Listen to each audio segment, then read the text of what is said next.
ग्रामसभेमध्ये माजी सदस्य प्रसाद कांबळे यांनी सूचना केली की आरेगावामध्ये जे माकड आहे आणि त्या माकडांमुळे बऱ्याच लोकांचं म्हणजे जवळजवळ 100% लोकांचं नुकसान झालेलं आहे आणि या नुकसानीची भरपाई कुठल्या पद्धतीने शासन स्तरावरून होत नाही। प्रत्येक जण आपापला फुटलेला घरावरील छपरावरील पत्रा म्हणा किंवा झाडांची होणारी नासधूस म्हणा, एवढंच नाही तर या माकडाने प्रत्येकाच्या आत्ताच काल ज्याने सूचना मांडली त्यांच्या घरामध्ये जाऊन त्यांचे टमाटे जेवण खाऊन आणि त्यांचे जे सगळे लागलेले पपई होते ते सगळे घसरून टाकले, जवळजवळ 15-20 पपई घसरले, अशा प्रकारे नासधूस होते। त्या संदर्भात ग्रामपंचायतीने नारळ ठेवत नाही तर या ग्रामसभेने एक ठराव घेऊन त्या ठरावाच्या अनुषंगाने वन खात्याला पत्रव्यवहार करून या गावामध्ये निदान या 15 किंवा महिन्याभरामध्ये त्यांचे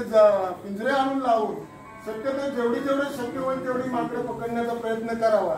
आणि उदाहरणार्थ सांगायचं तर जिल्ह्यामध्ये जे पिंजरे लावले त्या गावामध्ये बऱ्यापैकी माकडांची संख्या कमी झाली, कारण ते घाबरतात ते पिंजरे लावल्यानंतर, म्हणजे तिथे लवकर येत नाहीत ते।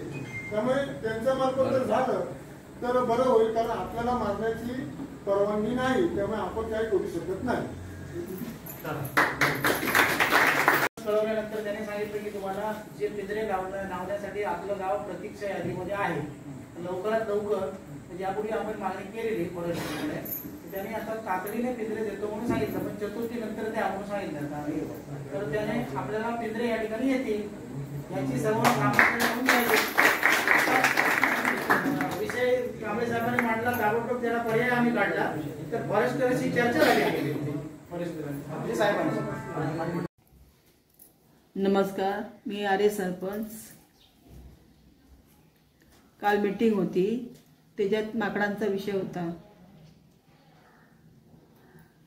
आमचे ग्रामस्थ त्यांचा विषय होता की माकडांनी खूप त्रास देतात, त्यांच्या घरात जाऊन त्यांच्या अन्नाची नासधूस करतात व बाहेर काही फळझाडं किंवा भाजीपाल्याची झाडं लावली असतील त्याची नासधूस करतात। शिवाय माझी स्वतःची बाग आहे, स्वतःचे 140 नारळाची झाडं आहेत, त्याची नासधूस करतात। वर्षाला आम्हाला 140 नारळसुद्धा मिळत नाही। त्यामुळे शासनाला माझी कळकळीची विनंती आहे की त्यांनी माकडांची व्यवस्था लावणे। नमस्कार, प्रसन्न कोकण यूट्यूब चॅनलमध्ये आपले स्वागत आहे। मी सतीश कदम। काल आरे ग्रामपंचायतीमध्ये मीटिंग झाली, ग्रामस्थांची ती मीटिंग होती। त्या मीटिंगमध्ये ग्रामस्थांचं असं मत दिसलं की माकडांनी आम्हाला खूप हैराण केलं आहे। आता हा आरेगावाचाच प्रश्न नाही तर अख्ख्या कोकणातला हा मोठा प्रश्न आहे, पण आरेगावची आम्ही स्वतः एक व्यथा तुमच्यासमोर सांगतो की ग्रामस्थांचं असं म्हणणं होतं की शेतकऱ्याची शेती, फळं किंवा जी बागा त्यांच्या मोठमोठ्या आहेत त्यामध्ये त्यांचं खूप मोठं नुकसान म्हणजे 100% नुकसान होतं। आणि ते होतं त्याच्यापेक्षा तर पुढचं पाऊल माकडाने घेतलेलं आहे, ती घरात घुसतात, घरातलं अन्न खातात। मग शेतकऱ्याने करायचं काय, जगायचं कसं, राहायचं कसं? म्हणजे 100%तलं 1% पण त्याला उत्पन्न मिळत नाही, आणि उत्पन्न मिळत नाही ते नाही, पण आता राहणं पण कठीण झालेलं आहे। आता माझी स्वतःची 140 माडं आहेत, माझी 140 माडांची झाडं आहेत, पण मला 140 नारळ वर्षाला मिळत नाही अशी परिस्थिती आहे।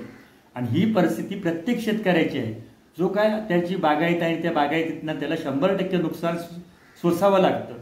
आणि असं जर सोसून आज कोकण पूर्ण गरिबीकडे दिवसेंदिवस चाललं आहे, तरी शासनाने ह्याच्यावरती योग्य निर्णय घेऊन जी ओस जंगलं आहेत किंवा राखीव जंगलं आहेत अशा ठिकाणी त्यांचं पुनर्वसन करण्यास घेऊन त्या ठिकाणी त्यांना योग्य ट्रीटमेंट देऊन आमच्या उत्पादनातलं म्हणजे शेतीच्या उत्पादनातनं भविष्यात मिळणारं 100% उत्पादन जरी शेतकऱ्याला 98% मिळालं आणि उर्वरित 2% जरी शासनाने कर स्वरूपात वसूल करून त्यांच्या पुनर्वसनासाठी वापरलं किंवा ते घेतलं तरी चालेल, पण माकडांचं वेळीच बंदोबस्त करावं, नाहीतर कदाचित भविष्यात शेतकऱ्याला रस्त्यावर उतरून याविषयी दाद मागावी लागेल आम्ही तरी घरात राहतो, नाही तर माकडं तरी घरात राहू दे, असा निर्णय भविष्यात येण्याची शक्यता, दाट शक्यता आहे.